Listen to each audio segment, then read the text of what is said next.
Hello. How are you? Yes. Not at this point, but as you know, things will probably update throughout the show and phone me.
Streaming on clickorlando.com and broadcasting live, you're watching News 6 at noon. Now at noon, flight cancellations already sweeping across the U.S., including at Orlando International Airport, what the impacts are doing so far. Plus, it's been a week since a washout in Eustis forced 20 families out of their homes, but now city leaders say help is on the way. But we do want to start with breaking news. In Orange County, we are learning a teen girl was hit by a car after the driver possibly suffered a medical episode. That crash happened on South Apopka Vineland Road, right near Conroy Windermere Road. It's really close to Olympia High School. Orange County Public Schools tells News 6 that families were informed that a student was hit by a car while crossing Apopka Vineland. Florida Highway Patrol says the girl was taken to the hospital as a trauma alert and is stable at this hour. FHP originally listed the incident as a hit and run, but later said the driver may have experienced that medical episode and also is now at the hospital. We will let you know if FHP confirms this. Also breaking at noon, we are learning the Trump administration is pushing to appeal a ruling to fully fund SNAP benefits through the month. Yesterday, a judge ruled the White House had until today to find the funds to make full payments since it failed to comply with his initial order to make partial payments. Now, the White House is pushing to block court orders requiring it to spend more money than what's available in a contingency fund. Meanwhile, today, major U.S. airports are seeing reduced air traffic as the FAA announced a phase in flight reductions because of the government shutdown. Orlando International Airport was among the list, and they will have a 4% reduction today. But by next week, that will turn into a 10% reduction. Our community correspondent, Tylisa Hampton, is live at the airport for us this noon. And what are passengers saying about this, Tylisa? Well, take a look at the board behind me with the flight schedules. You can see some are already in the red right now. Some are delayed or either canceled. Now, according to Flight Aware, there are about 58 delays and 29 cancellations so far. And the Transportation Secretary said this week 40 high-volume areas will see an air traffic cut by 10% in the coming days. That includes the Orlando International Airport because of the shortage of air traffic controllers who are working without pay due to this government shutdown. Now, multiple airlines, they've all said different things. So United, for instance, they say they already have, or they would not be cutting long-haul international flights or those going to hubs. Instead, they will focus their schedule reductions on regional flying and domestic mainland flights due to the travel between hubs. Now, some passengers have said they're taking United today. They're a little nervous because they are on those domestic flights, so they're hoping that their flights will not be impacted. So let's take a look, because behind me you can see where some are lining up, those passengers going through TSA. Obviously not as busy as we have seen the Orlando International Airport before, but let's remind you that they're going through TSA, and TSA workers right now are not being paid because of this government shutdown. We actually spoke to one yesterday. He says that he hopes that they will get those checks soon. Reporting, I'm your community correspondent, Tylisa Hampton. Back to you. All right, keep us posted out there. Thank you, Tylisa. Let's turn to your weather now as we take a live look outside from our camera overlooking Daytona Beach on this Friday. we have some big changes on the way, and you will notice that starting on Sunday. So let's get details on that with Chief Meteorologist Candace Campos.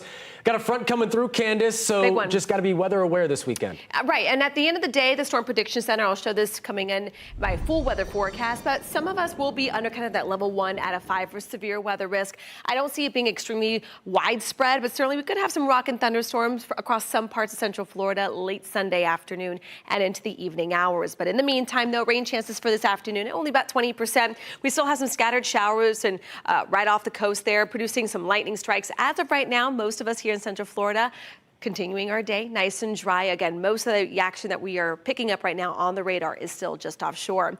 Speaking of the shore, a much nicer day out there at Daytona Beach. Right now, our sky cam showing a temperature of 79 degrees. The breeze not too bad out of the east-northeast at only about 7 miles per hour. Now, temperatures elsewhere around Central Florida, upper 70s, low 80s. We are going to continue to warm those temperatures up, as right now we are running between 2 and upwards of 8 degrees warmer this afternoon compared to yesterday at this hour. Now, our highs, again, will continue to climb. We are talking about above average temperatures, so we'll be in those 80s throughout Saturday and Sunday, but we are talking about a big blast of cold air that will be dropping our highs from the 80s during the day, 40s and 30s overnight. We're talking almost about a 50-degree temperature change between the next couple of days. We'll have the full breakdown, what you can expect as we head into the weekend, including the timing of some possible rain for your weekend coming up in just a few minutes. All right, we'll check back in. Thank you, Candace. Developing at noon, Marion County deputies say the suspect accused of shooting and killing a man is no longer in custody. That shooting happened late last night in the area of Southwest 49th Avenue Road, west of I-75, just south of Ocala. Deputies were responding to a call about a reckless driver when they found out a man was shot after getting into a fight. That man later died at the hospital. The sheriff's office says the shooter cooperated with deputies and was released. Deputies say the incident is being investigated as a possible stand your ground case. In Seminole County, we're working to find out what happened at a paper and tissue business that caught on fire. This happened late last night on St. John's Parkway. Quite the scene out there. It's a little east of Reinhardt Road in Sanford. We know smoke and flames were showing when crews first got to the scene. The fire reached 2 alarms. A lot of crews responded, but has now been knocked down. Police say there are no reports of any injuries. We'll let you know the cause of that fire just as soon as we learn more. Help is on the way for a Eustis neighborhood after 20 homes were evacuated because of a bridge collapse last week. We've been telling you about this. Record rainfall led to a washout in the Spring Ridge Estates subdivision more than a week ago. News 6's Mark Lehman is getting an update from city leaders who signed off on funding for repairs. With the week passing since this washout, there's been a lot of activity happening here on Creek Run Lane. This is a walking path set up for the residents who have been evacuated from their homes. A big reason for all of this is the collaboration between the community and Eustis. The city's fire chief is now saying because of all of this, he's optimistic that families on the other side of the bridge will be able to return home in a few weeks. Here's a closer look at the repairs happening in Spring Ridge Estates. New pipes have been brought in and excavators are digging out dirt. Water has been diverted around the culvert that was washed away October 30th. All of this happened a few days after a record 19 inches of rain fell in Eustis. Last night, city leaders authorized giving money to the community to help jumpstart repairs. While it's private property, the city says it's a safety issue because city-owned utilities run through the culvert and more damage could be done if they waited any longer. Chief Michael Swanson saying this will be a permanent fix. We're probably going to lay out extra rock and shore that out. And also, a lot of things have changed as far as maintenance and that kind of thing. I think those are going to be addressed. I believe this will be a permanent fix that'll last decades. There's no final price tag for this project, but the city is putting early estimates between $500,000 to $700,000. The HOA would have several years to pay the city back.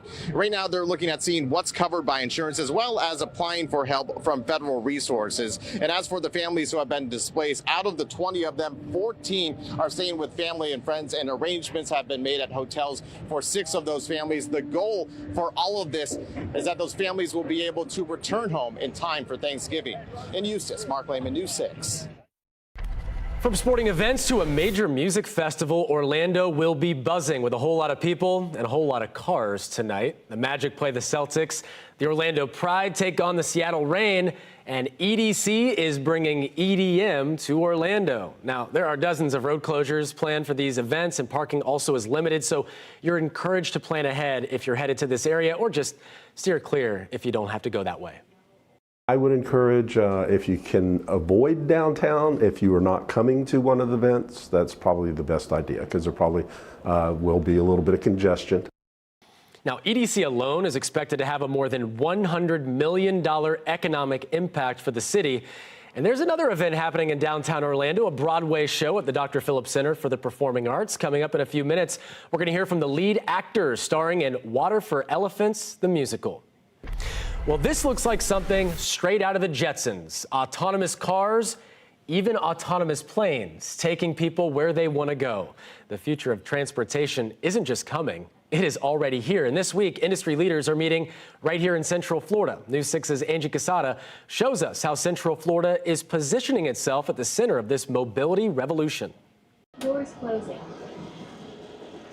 After 3 days of testing, talking, and taking autonomous rides, the FAV Summit is wrapping up at Champions Gate.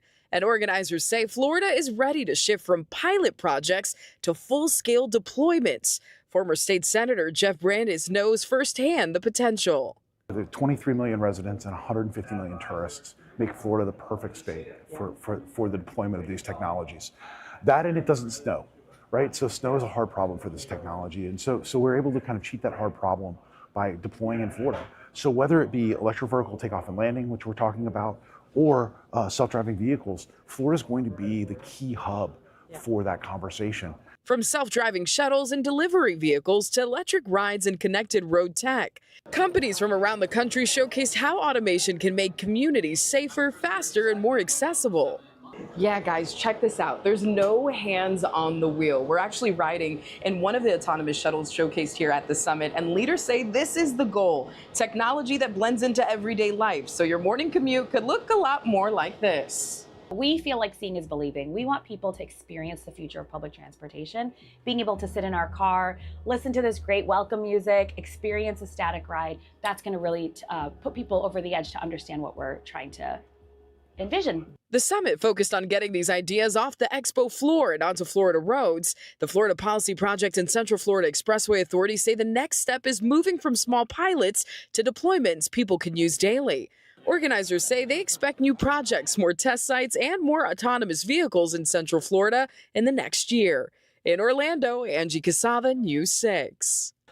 From a 5K run to original artwork to the sights and sounds and flavors of Japan. This weekend is full of parades, festivals, and community events. Coming up, we're going to tell you about some of those events that are happening around town on this week's 6 Things to Do. We leave you with a live look outside from downtown Mount Dora. You're watching News 6 at noon. We will be right back.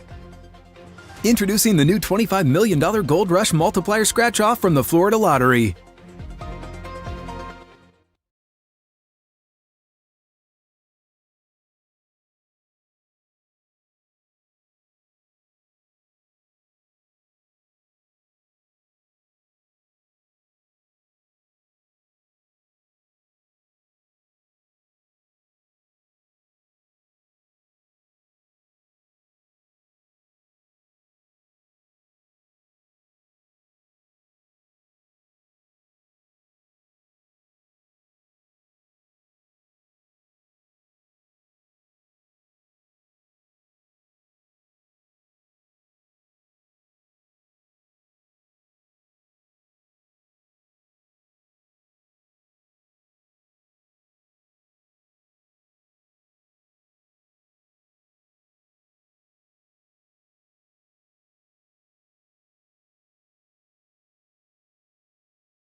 Here's a live look outside from the Launch Credit Union Port Cam overlooking Port Canaveral. By the way, that's Utopia of the Seas.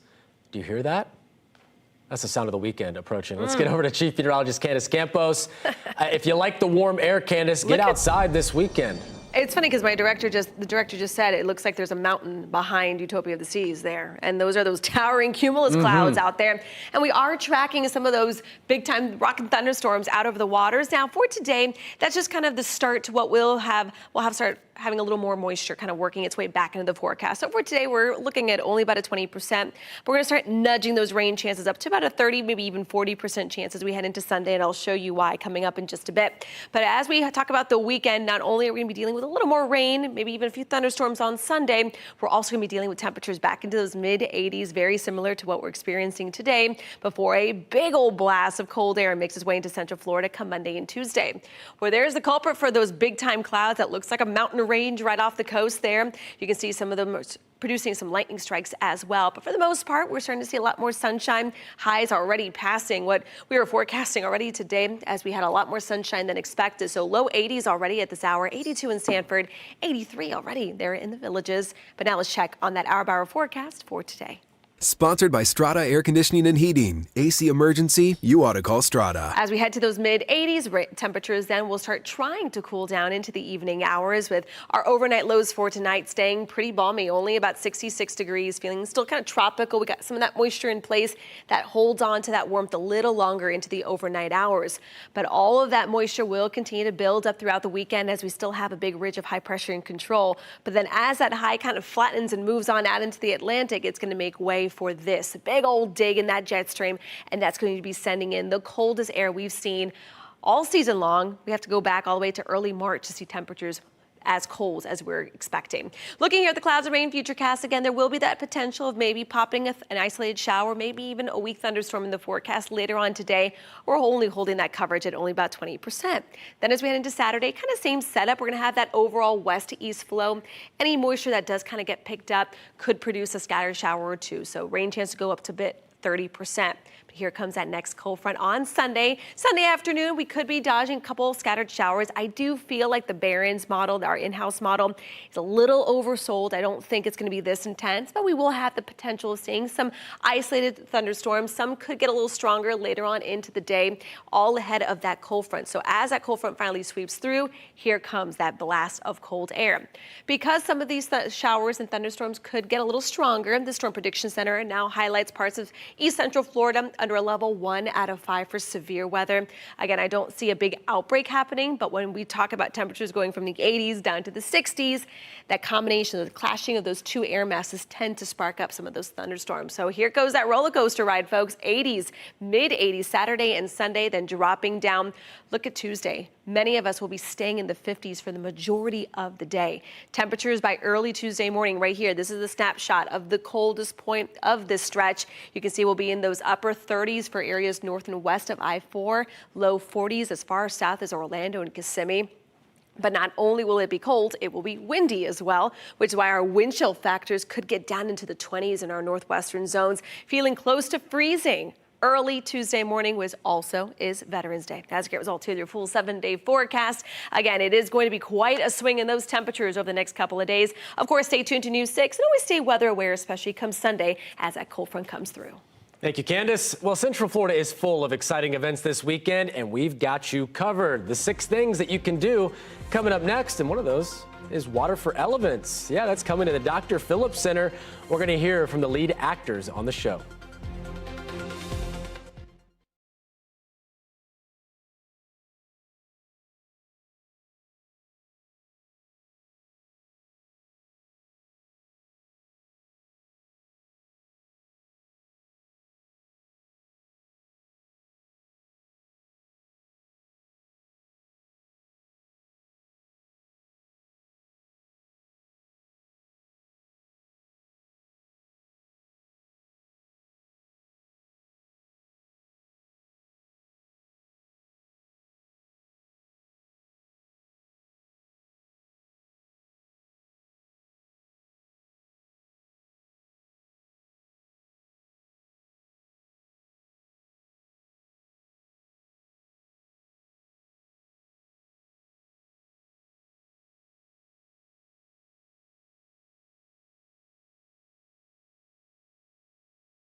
I'm meteorologist Michelle Morgan. Looking for something fun to do this weekend? Well, warmer weather is on the way, and there are great community events happening this weekend.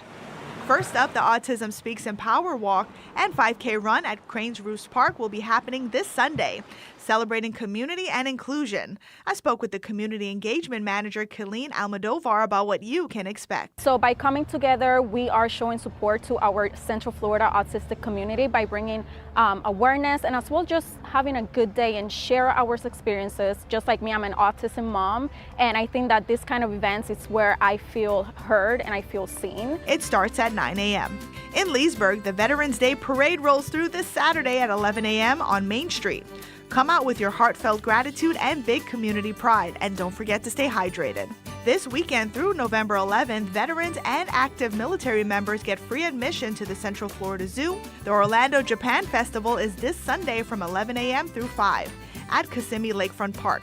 Enjoy music, dance, delicious food, and free admission and parking. The Space Coast Art Festival hits the Avenue Vieira this weekend, Saturday 9 to 5, Sunday 10 to 4. Enjoy unique art, family-friendly fun, free admission, and parking. Join the community event Saturday at Cross Life Church in Oviedo starting at 9. There will be food, games, live entertainment, and 250 plus vendors. And if you have something fun happening in your town, let me know. I've been getting so many fun events from viewers just like you. Just head over to clickorlando.com or a News 6 app. Just click Contact Us.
Acrobatics, aerialists, and large-scale animal puppets. Are you intrigued? Well, it's taking over a Central Florida stage. For the first time, the Broadway show Water for Elephants, the musical, is on tour, and it's making a stop at the Dr. Phillips Center. The musical takes place during the Great Depression, telling the story of a young man who jumps a moving train, not knowing where it'll take him. Also, there's a movie about it, Robert Pattinson, and it's pretty good. He ends up finding a new home with a traveling circus. News 6 producer Brooke Savage spoke to the two lead actors in the show. I think it's a show that really has something for everyone. It's got acrobats flying overhead. It's got, amazing dance numbers. There's obviously some singing in there. There's some acting. We get to do some trapeze work. So it's got something for everyone. I think it's also a story that anyone can really identify with. Water for Elephants will be inside Walt Disney Theater at Dr. Phillips Center through Sunday. We have posted the full interview and ticket information in this story on clickorlando.com/setting the stage. Looks good. Yeah, it does. That does look like fun. And all the acrobats and stuff, too. All right, it's going to be kind of warm. Saturday, Sunday, we're up to those mid-80s. We're looking at the possibility for maybe some strong storms late Sunday. So just make sure you're staying weather aware. I don't think it's going to really impact the whole weekend, but then a big blast of cold air arrives next week. 20-degree drop. Drop it like a rock. Yeah. All right, thank you, Candace. Thanks for joining us. Switch over to News 6 Plus.